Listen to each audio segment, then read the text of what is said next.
ಸಖತ್ ಖಾರ ಬಣ್ಣ ಮತ್ತು ರುಚಿ ಆಚಿ ಚಿಲ್ಲಿ ಪೌಡರ್. ಈಗ ಹೈಕಮಾಂಡ್ ಒಪ್ಪಿದ್ರೆ 5 ವರ್ಷ ಮುಂದುವರಿತೀನಿ ಅನ್ನೊಂದು ಮಾತನ್ನ ಹೇಳ್ತಾ ಇದ್ದಾರೆ. ಎಲ್ಲೊಂದ್ ಕಡೆ ಅವ್ರ ಮಾತಲ್ಲೂ ಕೂಡ ಒಂದು ರೀತಿ ವರ್ಷ ಬದಲಾಗಿದೆ. ಏನ್ ಸರ್ ಆ ರೀತಿ ಏನಾದರೂ ಚರ್ಚೆಗಳಾಗಿದೆಯಾ ಪವರ್ ಶೇರಿಂಗ್ ವಿಚಾರವಾಗಿ?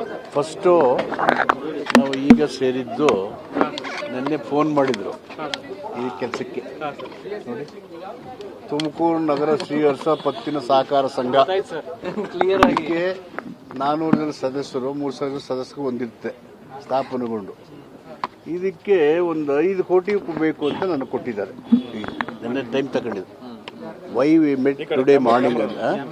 ಇವತ್ತು ಬೆಳಿಗ್ಗೆ ಯಾಕೆ ಸೇರಿದ್ರು ಅನ್ನೋಕ್ಕೆ ಈ ಕಾರಣ. ಇದು ಪೊಲಿಟಿಕಲ್ ರೀಸನ್ ಅಲ್ಲ. ಸಹಜವಾಗಿ ಬೆಳಿಗ್ಗೆ ಬರ್ತೀವಿ ತಿಂಡಿ ಸಮಯ ಇರುತ್ತಿದ್ದೀವಿ ಅಷ್ಟೇ. No politics is being discussed. ರಾಜಕೀಯ ಚರ್ಚೆ ಆಗಲಿಲ್ಲ, ಹೇಳ್ಬಿಡ್ತೀನಿ. ಸೊ ನೀವು ಹೇಳುವ ಪ್ರಶ್ನೆಗಳಿಗೆ ನನ್ನ ಕಡೆ ಯಾವುದೇ ಉತ್ತರ ಇಲ್ಲ. ಉತ್ತರ ಮತ್ತು ತೀರ್ಮಾನ ಮಾಡೋದು ಹೈಕಮಾಂಡು.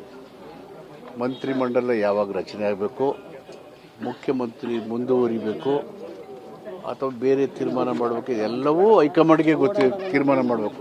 ಇನ್ಯಾರೂ ಸೂಕ್ತರಿಲ್ಲ. ಈಗ ಮುಖ್ಯಮಂತ್ರಿಗಳು ಕೇಳಿದ್ರಿ ನೀವು, ಮುಖ್ಯಮಂತ್ರಿಗಳು ನಾವು ಪವರ್ ಶೇರ್ ಮಾಡ್ಕೊತೀವಿ ಅಂತ ಹೇಳಿದಾರಾ? ಇಲ್ಲ. ಹೈಕಮಾಂಡ್ ಸೂಚನೆ ಕೊಟ್ಟರೆ 5 ವರ್ಷ ನಾನು ಇರ್ತೀನಿ ಅಂತ ಹೇಳಿದ್ದಾರೆ. Nothing wrong.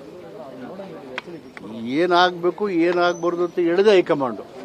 ಉಳಿದೋದು ಎಲ್ಲ ಅಂತ್ಯಕಂತ್ಯಗಳು, ಚರ್ಚೆಗಳು. ಇವ್ರು ಹಂಗಂದ್ರು, ಅವ್ರು ಹಿಂಗೆ ಹೇಳಿದ್ರು, ಹಿಂಗೆ ಹೇಳೋದಕ್ಕೆ ಅದಕ್ಕೆ ಉತ್ತರ ಇಲ್ಲವೂ ಇಲ್ಲ.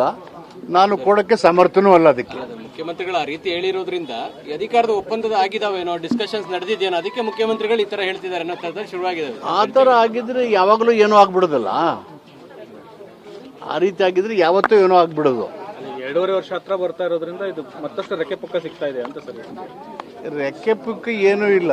ರೆಕ್ಕೆ ಪುಕ್ಕ ಹಾಕಕ್ಕೆ ನೋಡ್ತಾ ಇದ್ರೆ ಏನು ಬರ್ತಾ ಇಲ್ಲ. ರೆಕ್ಕೆಗಳು ಇಲ್ಲ, ಪುಕ್ಕನೂ ಇಲ್ಲ. ಬಟ್ ಅದು ಹೈಕಮಾಂಡ್ ಕ್ಲಿಯರ್ ಮಾಡ್ಬೇಕಲ್ಲ ಸರ್. 5 ವರ್ಷ ಸಿದ್ದರಾಮಯ್ಯ ನಾವು ಕೇಳ್ತಿರ್ಲಿಲ್ಲ. They are busy with Bihar election ಅಲ್ವಾ? Election they are very with election.